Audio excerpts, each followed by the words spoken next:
Hello बच्चों, अपन ने पहला चैप्टर पढ़ लिया था बेटा जीवों में जनन, रिप्रोडक्शन इन ऑर्गेनिज्म। अब अपना एनसीईआरटी का सेकंड चैप्टर स्टार्ट करने वाले हैं बेटा, रिप्रोडक्शन इन फ्लावरिंग प्लांट, यानी पुष्पी पादपों में लैंगिक जनन। आपको पता है बच्चों, लैंगिक जनन में 3 घटनाएं होती है, निषेचन पूर्व घटना, निषेचन और निषेचन पश्च घटना। ये सारी घटनाएं अपन पादपों के अंदर अब डिस्कस करने वाले हैं बेटा इस चैप्टर में। तो सबसे पहले मैं आपको बच्चों इस प्लांट के अंदर जो रिप्रोडक्टिव पार्ट होता है, फ्लावर, पुष्प, उस पुष्प के बारे में अपन डिस्कस करेंगे बच्चों। तो पुष्प क्या होता है बच्चों, आप सबको पता होना चाहिए बेटा। जैसे मान लीजिए ये तो हो गया बच्चों पुष्प व्रंत। आपको पता है ना बच्चों, पुष्प किसके ऊपर लगे रहते हैं बेटा, एक व्रंत के ऊपर लगे रहते हैं बेटा, उसको बोलते हैं पुष्प व्रंत बोलते हैं बेटा, ठीक है ना। इसके ऊपर क्या होता है बच्चों, एक गुंबद नुमा स्ट्रक्चर होती है, यहाँ चपटा एक स्ट्रक्चर होता है बेटा पुष्प व्रंत के ऊपर। इसको बोलते हैं बच्चों पुष्पासन। क्या बोलते हैं बेटा, इसको पुष्पासन बोलेंगे बेटा। फिर क्या होता है बच्चों, इसके अंदर आपको पता है बेटा 4 चक्र पाए जाते हैं बच्चों, आपने पढ़ा होगा लोअर क्लासेस में, बाह्य दल पुंज, पुमंग और क्या बेटा, जायन। तो सबसे बाहर ये जो पार्ट होता है ना बेटा, ये वाला पार्ट जो ग्रीन कलर का होता है इसको अपन क्या बोलेंगे बच्चों, बाह्य दल।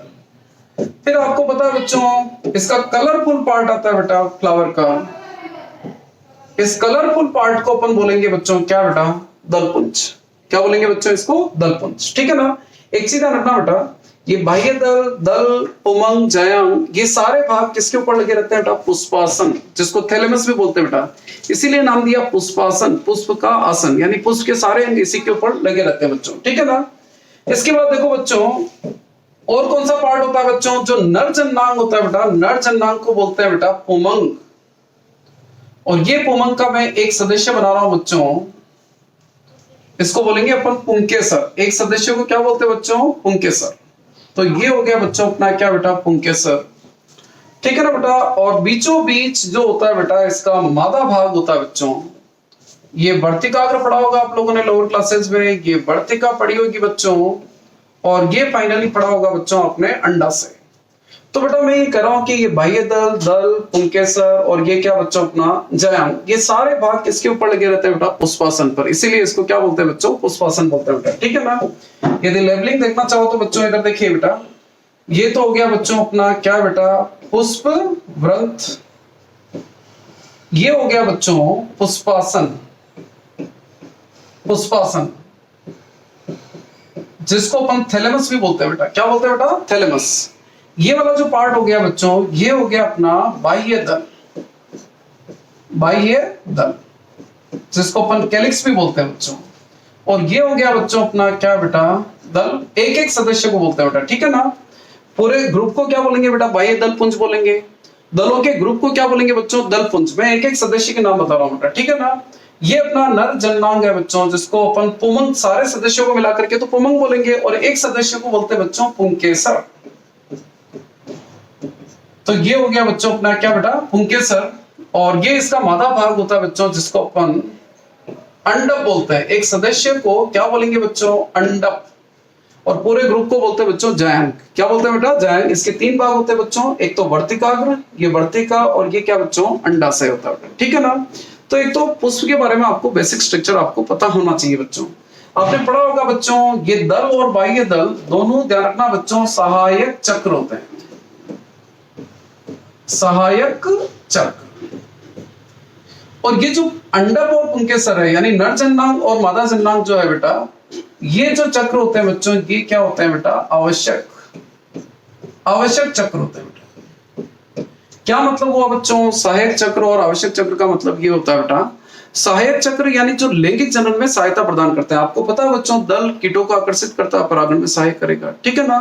बाह्य दल फोटोसिंथेसिस भी करता है, यानी प्रकाश संश्लेषण भी करता है बेटा, और इसकी सुरक्षा का भी कार्य करता है बेटा कलिका अवस्था में। और पुंकेसर और अंडप, ये तो बच्चों आवश्यक भाग है, क्योंकि ये नर जननांग और ये मादा जननांग ये युग्मकों का निर्माण करते हैं। तो बच्चों ये नहीं होंगे तो जनन नहीं होगा बच्चों, इसीलिए इनको क्या नाम दिया बच्चों, आवश्यक चक्र नाम दिया। और ये सहायता कर रहे हैं बेटा जनन में, इसीलिए इनको क्या नाम दिया बच्चों, सहायक चक्र नाम दिया, ठीक है। अब इसके बाद देखो बच्चों, वेरी इंपॉर्टेंट है बेटा, पुष्प एक रूपांतरित प्ररोह है। मॉडिफाइड स्टेम है बेटा, वेरी इंपॉर्टेंट है बेटा। इस 11th क्लास में भी था ये आपके, कि यार आप कैसे कर सकते हो कि पुष्प एक प्ररोह है, रूपांतरित यानी मॉडिफाइड हो गया बच्चों, ठीक है ना बेटा। तो मेरी बात समझिए बच्चों, अभी अपन ने डिस्कस किया था रिसेंटली, मैंने आपको कहा था बच्चों कि ये क्या होता है बच्चों, पुष्पवृंत होता है बेटा, ठीक है ना। और इसके ऊपर मैंने आपको कहा था बेटा क्या लगा होता है बच्चों, पुष्पासन। ये पुष्पासन होता है बच्चों। पुष्पासन एक तरह से तना है बेटा, रूपांतरित तना है बच्चों। तना किसको बोलते हैं बेटा, पहले तो आपको ये पता होना चाहिए। तना मैंने आपको कहा भी था बेटा, तना उसे कहते हैं जिसमें पर और पर संधियां होती है। ये पर संधि है बच्चों, ये पर संधि है बेटा, और दो पर संधियों के बीच में क्या पाया जाता है बेटा, परो पाया जाता है। तो जिसमें पर और पर संधियां पाई जाती है बेटा, वो तना होता है बच्चों, ठीक है ना बेटा।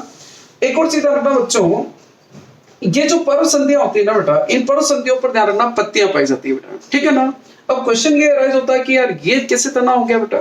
तो ध्यान से देखिए बच्चों, मैं ये कर रहा हूं कि यार ये जो पुष्पासन है ना बेटा, इस पुष्पासन पे भी ध्यान रखना बच्चों, पर और पर संधियां पाई जाती है। क्या बोला बच्चों मैंने, इस पुष्पासन के ऊपर भी ध्यान रखना, ये तो हो गया पर, और दो पर्वों के बीच में जो लाइन मैंने ड्रॉ की बेटा, वो पर संधि है बेटा, ठीक है ना। लेकिन इसमें पर्व की साइज छोटी होती है बेटा, इसीलिए पर्व क्या हो जाते हैं बेटा, पास पास में आ जाते हैं, ठीक है ना बच्चों। और इनकी हर पर्व संधि पर, हर पर्व संधि पर क्या लगे रहते हैं बेटा, चक्र लगे रहते हैं। तो सबसे नीचे वाली जो पर्व संधि होती है बेटा, उसमें सब क्या लगा रहता है बच्चों, बाह्य दल लगा रहता है। फिर उसके बाद वाली जो पर्व संधि होती है सेकंड नंबर पे, उसके ऊपर लगे रहते हैं बच्चों क्या बेटा, इसका रंगीन भाग लगा रहता है बच्चों। और उसके ऊपर जो पर्व संधि होती है बेटा, जो तीसरे नंबर की है बेटा, उसके ऊपर लगे रहते हैं बेटा, आपको पता है पुंकेसर। क्या लगे रहते हैं बच्चों, इस पे पुंकेसर लगे रहते हैं, ठीक है ना बच्चों। और जो सबसे ऊपर जो पर्व संधि होती है बेटा, उसके ऊपर लगे रहते हैं बेटा अपने क्या बेटा,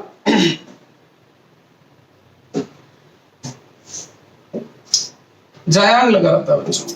तो ये अपना क्या हो गया बच्चों, जायांग, जिसमें वर्तिका, और ये क्या होता है बच्चों, अंडाशय। नीचे वाला फुला हुआ भाग क्या होता है बेटा, अंडाशय होता है। एक चीज ध्यान रखना, ये सब पत्तियां हैं बच्चों, ये बाह्य दल, पुंकेसर और जायांग जो पढ़ते हो ना, ये सब पत्तियां रूपांतरित पत्तियां हैं, यानी पुष्प एक रूपांतरित प्ररोह है, ठीक है ना बच्चों।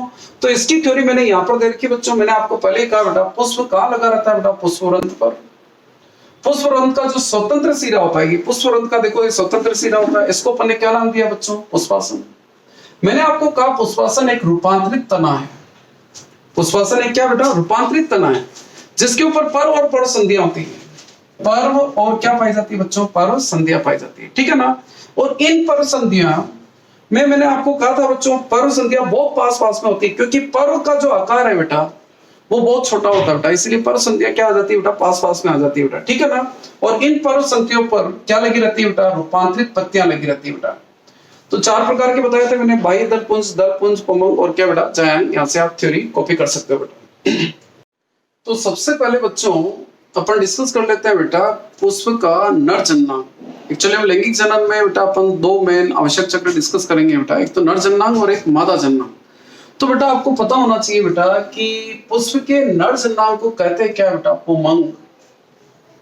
क्या बोलते हैं बच्चों, पुमंग। और पुमंग के हर एक सदस्य को क्या बोलते हैं बच्चों, पुंकेसर।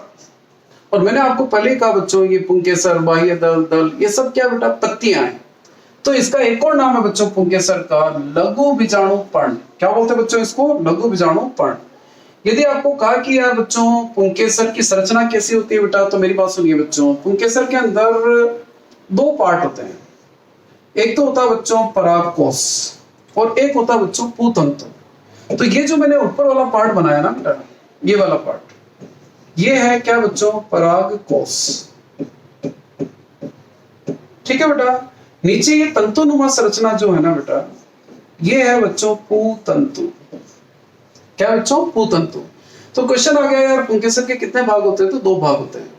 एक तो हो गया बच्चों परागकोश हो गया बेटा, और दूसरा हो गया बेटा पूतंतु। एक चीज रखना बेटा, ये जो पूतंतु है परागकोश से योजी द्वारा जुड़ा रहता है। किसके द्वारा, एक कनेक्टिव होता है बच्चों, योजी, उसके द्वारा जुड़ा रहता है बच्चों।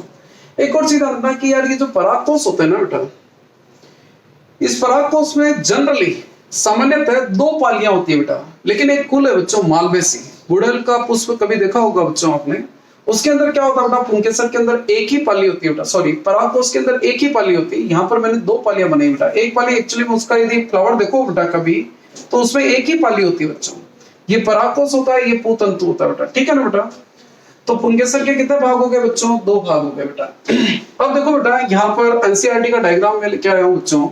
एनसीईआरटी में ये दे रखा बच्चों, ये तो हो गया परागकोश और ये हो गया बेटा लंबा सा क्या हो गया बच्चों, पूतंतु हो गया बेटा, ठीक है ना बच्चों। तो मैंने आपको पहले ही कहा बच्चों कि परागकोश के अंदर जनरली कितनी पालियां होती है बेटा, दो पालियां होती है, इसीलिए इसको बोलते हैं द्विपालित। कितनी पालियां होती है बच्चों, दो पालियां होती है। अब मैं ये कर रहा हूं कि यदि मान लीजिए मैं इस परागकोश को काटूं बच्चों, काटूंगा तो बेटा ये इस तरह से दिखेगा, अंदर से ये इस तरह की स्ट्रक्चर दिखती है बच्चों, यानी एक पाली ये हो गई बच्चों, एक पाली ये हो गई बेटा, और प्रत्येक पाली के अंदर ध्यान रखना बच्चों दो कोष्ठ होते हैं, एक कोष्ठ ये हो गया बच्चों, एक कोष्ठ ये हो गया, यानी हर एक पाली के अंदर दो कोष्ठ है बेटा, इसीलिए इस कंडीशन को बोलते हैं डाइथिकस या द्विकोष्ठकी।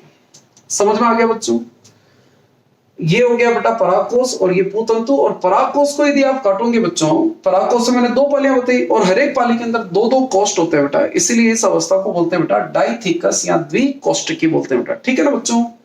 अब देखो बेटा अपन नेक्स्ट डिस्कस करने वाले बच्चों परागकोश की आंतरिक संरचना। देखिए बच्चों आंतरिक संरचना कैसी क्या होती है, मैंने अभी आपको कहा था बच्चों कि यार ये अपना पुंकेसर था बेटा, ये क्या था बच्चों, परागकोश था। मैं ये कर रहा हूं कि यदि इस परागकोश को यहां से मैं कट करूं तो बेटा ये इस तरह से दिखने वाला बच्चों, इस तरह से, ठीक है ना बेटा, इस तरह से दिखेगा बच्चों। दो पालियां होती है, ये दो पालियां बनाती है बेटा। अब इसमें क्या होता है बच्चों, एक्चुअली में जो भी पाली होती है ना बच्चों, प्रत्येक पाली के अंदर ध्यान रखना चारों कोनों पर क्या होती है बच्चों, पराग पुटी पाई जाती है। चारों कोनों पर क्या पाई जाती है बेटा, पराग पुटी, या इसको अपन लघु बीजाणुधानी भी कह सकते हो बेटा। क्या बोला बच्चों मैंने, ये परागकोश का क्रॉस सेक्शन है बेटा, मैंने इसको ऐसे काट दिया, यानी परागकोश दिया उसको ऐसे काटा बच्चों, और ये दो पालियां थी बेटा, मैंने क्या कहा बेटा, प्रत्येक पाली में दो, प्रत्येक पाली के अंदर दो क्या होते हैं बेटा, पराग पुटी यानी पोलन सेक पाए जाते हैं बेटा। और ये पोलन सेक ध्यान रखना बेटा बाद में क्या बनाते हैं बच्चों, लघु बीजाणुधानी। तो पोलन सेक भी कर सकते हो बच्चों या लघु बीजाणुधानी भी कर सकते हो बेटा, ठीक है ना। ये जो लघु बीजाणुधानी होती है ना बेटा, इसके चारों तरफ चार परतें पाई जाती है बेटा। कितनी परतें होती है बेटा, चार। ये मैंने कहा कि यार सबसे बाहर वाली परत है बेटा, ठीक है ना बेटा, ये इस तरह से पूरे में बनाइएगा। इसको बोलते हैं बच्चों अपन अधिचर्म। क्या बोलेंगे बच्चों इसको, अधिचर्म, यानी ये पहली परत होगी बेटा अपनी अधिचर्म। तो पराग कोश की यदि आंतरिक संरचना देखोगे बेटा तो सबसे बाहर भित्तियां होती है बेटा, एक्चुअली में चार परतें पाई जाती है बेटा। सबसे भारी परत जो होती है ना बेटा, ये एक कोशिक स्तर होता है बेटा। इस एक कोशिक स्तर को अपन क्या बोलते हैं बच्चों, अधिचर्म बोलते हैं। और ये मेनली सुरक्षा का कार्य करती है। किसका कार्य करती है बच्चों, ये सुरक्षा का। इसके ठीक नीचे भी एक और परत पाई जाती है बच्चों, एकल कोशिक स्तर की परत पाई जाती है। इस परत को भी ये इस तरह से मैंने ये परत बनाई बच्चों, इस परत को बोलते हैं बच्चों अंतस्तर या एंडोथीशियम या अंतस्थीशियम भी बोलते हैं बच्चों, ठीक है ना बेटा। इसके बाद दो तीन परतें और होती है बच्चों, दो तीन परतें और होती है बेटा, ये दो तीन स्तर की परत और होती है बच्चों, इसको बोलते हैं मध्य परत। क्या बोलते हैं बच्चों इसको, मध्य परत बोलते हैं। तो ये वाला जो स्तर हो गया बेटा, ये क्या हो गया बेटा, मध्य परत। और वेरी इंपॉर्टेंट है बच्चों, सबसे भीतरी जो परत होती है बेटा, सबसे भीतरी परत, यानी ये वाली सबसे भीतरी जो परत होती है बेटा, ये इस परत को बोलते हैं बच्चों टेपिटम। क्या बोलते हैं बेटा, टेपिटम। ये भी एक कोशिक स्तर होती है बेटा, सबसे भीतरी परत जो होती है बेटा उसको अपन क्या बोलते हैं बेटा, टेपिटम। आई होप मेरे हिसाब से क्लियर हो गया होगा बच्चों। क्या बोला बच्चों, परागकोश की जो परागकोश में मैंने कहा दो पालियां होती है, प्रत्येक पाली के अंदर क्या बेटा, दो लघु बीजाणुधानियां होती है। और लघु बीजाणुधानी के चारों तरफ कितनी परतें होती है, चार, ठीक है ना बेटा। सबसे बाहर वाली परत अधिचर्म, फिर क्या हो गया बच्चों अंतस्थीशियम यानी अंतस्तर हो गया, और फिर बेटा मध्य परत होती है, और फिर क्या होती है बच्चों टेपिटम, ठीक है ना बेटा। अब देखो बच्चों, एनसीईआरटी का यदि आप डायग्राम देखोगे तो ये इस तरह से दे रखा है बच्चों, ठीक है ना। ये सबसे बाहर परत होगी बच्चों, ये देखिए सबसे बाहर परत, ठीक है ना। ये तो होगी बच्चों अधिचर, क्या होगी बेटा ये अधिचर। फिर क्या होगी बच्चों, ये देखो अंतःस्थिशियम, अधिचर के ठीक नीचे, ठीक है ना, जिसको अंतःस्त्वचा भी कह सकते हो बेटा। और फिर उसके अंदर नीचे होती है बच्चों क्या बेटा, मध्य परत। इसके नीचे ये जो परतें होती है बेटा, ये किसकी होती है, मध्य परत। और सबसे अंदर ये जो दिख रही है आपको, ये टेपिटम है बच्चों, ये टेपिटम। और ये होती है बच्चों अपने क्या बेटा, लघु बीजाणु धानी। क्या होती है बच्चों, लघु बीजाणु धानी। यहाँ पे भी आप देख सकते हो बेटा, ठीक है ना बच्चों। तो ये चारों की चारों परतें होगी बेटा, ठीक है। एनसीईआरटी का डायग्राम है बेटा। अब देखो बच्चों मेरी बात सुनो, मैंने आपको चारों के बारे में बता दिया बेटा। मैंने आपको कहा था बच्चों अधिचर्म जो होती है सबसे बाहर वाली परत होती है, और एकल यानी एक कोशिक स्तर होता है बेटा, एकल कोशिक स्तर की बनी होती है बेटा, ठीक है ना बच्चों। इसको अपन क्या बोलेंगे बेटा, अधिचर्म। इसके बाद ध्यान, इसका काम क्या बच्चों, सुरक्षा। फिर आता है अंतस्तर, या क्या बच्चों, एंडोथीशियम। इसके ठीक नीचे की जो परत होती है बच्चों, ये वाली परत, ये वाली जो परत होती है, ये भी एकल कोशिक स्तर होता है बच्चों, इसको एंडोथीशियम बोलते हैं। और वेरी इंपॉर्टेंट है, ये परागकोश के स्फुटन में, परागकोश का स्फुटन समझते हो ना बेटा, परागकोश फट जाएगा बेटा तभी तो परागकण बाहर निकलेंगे। तो स्फुटन में कौन सहायक है बेटा, एंडोथीशियम। और सबसे उसके बाद दो तीन परतें होती है बच्चों, ये देखिए आप दो तीन परतें दिख रही है बेटा। ये जो परत होती है बेटा, ये क्या होती है बेटा, मध्य परत। क्या होती है बच्चों, ये मध्य परत होती है बेटा, ठीक है ना। और फिर बाद में एक चीज रखना बेटा, एनसीईआरटी की बड़ी इंपॉर्टेंट लाइन है, क्वेश्चन आ सकता है कि यार ये जो बाहर की तीन परतें ये करती क्या है, दो काम है, एक तो सुरक्षा और एक स्फुटन। तो बेटा इसके दोनों कार्य मैंने ये दे रखे बेटा, एक तो सुरक्षा कार्य करती है बेटा, और एक स्फुटन में सहायक करता है कि परागकण क्या हो सके बेटा, बाहर निकल सके बेटा। नेक्स्ट सबसे इंपॉर्टेंट जो परत है बच्चों, टेपिटम। टेपिटम भी बेटा मैंने आपको कहा था कि यार ये जो अंदर वाली परत दिख रही है ना, ये वाली परत, ये टेपिटम है, ठीक है बच्चों। इस टेपिटम की विशेषता क्या है बेटा, एक तो ये आपको आना चाहिए यार, ये जो टेपिटम की कोशिकाएं होती है ना बेटा, इसमें जीव द्रव्य सघन होता है, डेंस साइटोप्लाज्म होता है बेटा। और केंद्रकों की संख्या स्टार्टिंग में तो एक होती है, लेकिन बेटा बार बार एंडोमाइटोसिस होता है और बहुत सारे केंद्रकों का क्या हो जाता है बेटा, निर्माण हो जाता है। वेरी इंपॉर्टेंट है, एग्जाम में क्वेश्चन आ सकता है, टेपिटम की कोशिकाओं की विशेषता बताइए। तो एक तो आप क्या लिखोगे बच्चों, सघन जीव द्रव्य होता है बेटा, और एक क्या बेटा, बहु केंद्र की होती है। इससे क्या बेनिफिट है, केंद्रक बढ़ेंगे बच्चों तो गुणसूत्रों की संख्या भी बढ़ जाएगी। जितना ज्यादा डीएनए होगा, गुणसूत्र बढ़ गए यानी डीएनए बढ़ गया बेटा, और डीएनए ज्यादा होगा तो बच्चों प्रोटीन का फॉर्मेशन भी ज्यादा होगा, यानी वो पोषण का एक्चुअली में क्या बेटा, टेपिटम का काम है बेटा पोषण देना। जो विकासशील परागकण है बेटा, या लघु बीजाणु मात्र कोशिकाएं या लघु बीजाणु है बेटा, उनको पोषण देने का कार्य करता है। मेन वर्क यही है बच्चों। तो टेपिटम का काम क्या बच्चों, लघु बीजाणु मात्र कोशिका या लघु बीजाणु, या एनसीईआरटी ने दे रखा बच्चों विकासशील परागकणों को क्या करना बेटा, पोषण देने का कार्य करती है। वैसे मैंने 3 फंक्शन बताए रखे हैं यहाँ पर। तो बच्चों ये एमएमसी क्या होती है बच्चों, लघु बीजाणु मात्र कोशिका यानी माइक्रोस्पोर मदर सेल, एमएमसी को क्या करती है बेटा, या जो परिवर्तनशील विकासशील जो परागकण है बेटा, उनको पोषण देने का कार्य करती है। मेन काम यही है बच्चों। इसके अलावा लिखना चाहो तो ठीक है, एक स्पोरोपोलिन पढ़ूंगा बच्चों, परागकण के जो बाहरी परत होती है ना बेटा, बाह्य चोल होती है, उसके अंदर एक पदार्थ होता है बेटा स्पोरोपोलिन, उसका भी ये श्रवण करता है बच्चों। और पोलन किट, परागकणों के बाहर एक चिपचिपा पदार्थ होता है बेटा पोलन किट, जो चिपकने में यानी कीटों से चिपकने में सहायक होता है बेटा, ताकि परागण इजीली हो जाए। तो उस पोलन किट का भी निर्माण करता है। तो एनसीईआरटी ने वैसे मेनली एक ही फंक्शन दे रखा बच्चों, विकासशील परागकणों का को पोषण देना बेटा, ठीक है ना। बाकी आप लिखना चाहो तो अच्छी बात है, नहीं तो छोड़ सकते हो बेटा, ठीक है। तो ये टेपिटम हो गए बच्चों। टेपिटम के बाद वेरी इंपॉर्टेंट है बच्चों लघु बीजाणु धानी। मैंने आपको कहा था बच्चों कि परागकोश के सबसे अंदर ये वाला जो पार्ट है बेटा, ये क्या बच्चों, लघु बीजाणु धानी है। क्या बच्चों, ये लघु बीजाणु धानी। तो लघु बीजाणु धानी में होता क्या बच्चों, कोशिकाएं होती है जिसको बीजाणु जन उत्तक कहते हैं। क्या बोलते हैं बेटा, नाम से पता चल रहा, बीजाणु जन यानी जो बीजाणु का निर्माण करेंगे बेटा, या उसको जनरली बोलते हैं बच्चों, उस बीजाणु जन उत्तक की कोशिकाएं मॉडिफाई हो जाती है लघु बीजाणु मात्र कोशिका में। तो बेटा मैंने आपको क्या कहा, परागकोश के चारों कोनों पर क्या पाई जाती है बेटा, लघु बीजाणु धानियां पाई जाती है, ठीक है ना बेटा। और ये लघु बीजाणु धानी ध्यान रखना, परागपुटी, पोलन सैक भी बोलते हैं बेटा इसको।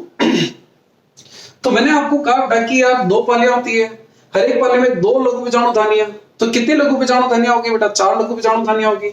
इसीलिए इस कंडीशन को बोलते हैं टेट्रास्पोरेंजिएट। या चतुर्बीजाणु धानी अवस्था बोलते हैं बेटा। क्या बोलते हैं बेटा? चतुर्बीजाणु धानी। ठीक है ना बेटा। फिर मैंने आपको कहा लघु बीजाणु धानी के केंद्र पर कौन सी कोशिकाएं होती है बच्चों?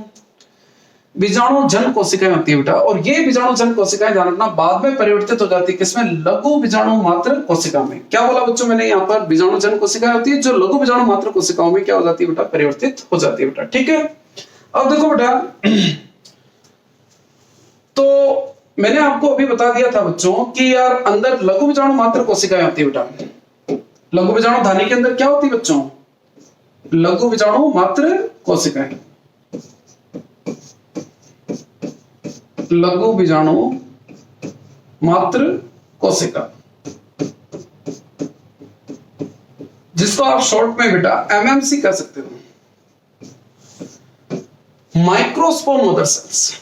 और बच्चों ये जो एमएमसी होती है ना बेटा, ये द्विगुणित होती है, 2n होती है। क्या होती है बच्चों? 2n। तो बेटा ये कोशिका देखो बेटा क्या नाम दिया? लघु बीजाणु मात्र कोशिकाएं बेटा। यानी ये कोशिकाएं ध्यान रखना बच्चों क्या बनाती है बेटा? ये कोशिकाएं अर्धसूत्री विभाजन के द्वारा, कौन सा विभाजन होता है बच्चों? अर्धसूत्री विभाजन, मियोसिस। अर्धसूत्री विभाजन होता है बच्चों। इस अर्धसूत्री विभाजन के द्वारा ये 4 लघु बीजाणुओं का क्या करती है बच्चों? निर्माण करती है। अब यार आपको पता होना चाहिए बच्चों अर्धसूत्री विभाजन में क्या होता है? गुणसूत्र की संख्या आधी हो जाती है। यानी यहाँ पर 2n है तो बेटा यहाँ पर गुणसूत्र की संख्या क्या होगी बेटा? आधी हो जाती है। ठीक है ना। तो ये जो चारों संरचनाएं बनी बेटा इनको बोलते हैं लघु बीजाणु। क्या बोलते हैं बेटा इसको? लघु बीजाणु। तो बेटा वेरी इंपॉर्टेंट है, अपन जो टर्म पढ़ रहे हैं बेटा लघु बीजाणु जनन किसे कहते हैं बेटा? तो रटना नहीं है बेटा, बहुत इजी है। लघु बीजाणु मात्र कोशिका में अर्धसूत्री विभाजन के द्वारा 4 अगुणित लघु बीजाणु के निर्माण की क्रिया को क्या बोलते हैं? लघु बीजाणु जनन। समझ आया ना बच्चों? लघु बीजाणु मात्र कोशिका में अर्धसूत्री विभाजन होता है और उससे 4 अगुणित लघु बीजाणु बनते हैं। इस क्रिया को अपन ने क्या नाम दिया बच्चों? लघु बीजाणु जनन। ठीक है ना बेटा। एक वेरी इंपॉर्टेंट चीज है ये बेटा, ध्यान रखना ये द्विगुणित होती है, लेकिन लघु बीजाणु ध्यान रखना बच्चों क्या होते हैं बेटा? अगुणित होते हैं बेटा। क्या होते हैं बेटा? अगुणित। एक और चीज ध्यान रखना बच्चों, जब ये चारों लघु बीजाणु बनने होते हैं ना बेटा, तो ये चारों लघु बीजाणु आपस में इस तरह से जुड़े हुए होते हैं। ठीक है ना बेटा। इसको क्या बोलते हैं बेटा? चतुष्क या टेट्राड कहते हैं बेटा। क्या बोलते हैं बेटा? टेट्राड। तो बच्चों ध्यान रखना बेटा ये जो चारों लघु बीजाणु होते हैं बेटा, एक केलोस की परत होती है बेटा, उसके द्वारा चिपके हुए रहते हैं बेटा। ठीक है ना बेटा। फिर बाद में ये जो टेपिटम होती है ना बेटा, ये टेपिटम एक एंजाइम स्रावित करती है बेटा, केलेज एंजाइम। ये जो केलोस को डिसॉल्व कर देता है बेटा और चारों लघु बीजाणु क्या हो जाते हैं बेटा? अलग अलग हो जाते हैं और ये परागकण की तरह बिहेव करेंगे बच्चों। ठीक है ना। एक चीज ध्यान रखना, लघु बीजाणु को ही आप क्या कह सकते हो बेटा? परागकण। यानी लघु बीजाणु से क्या विकसित होने वाले बच्चों? परागकण विकसित होने वाले बेटा। तो 4 परागकण क्या हो जाएंगे बच्चों? विकसित हो जाएंगे बेटा। ठीक है।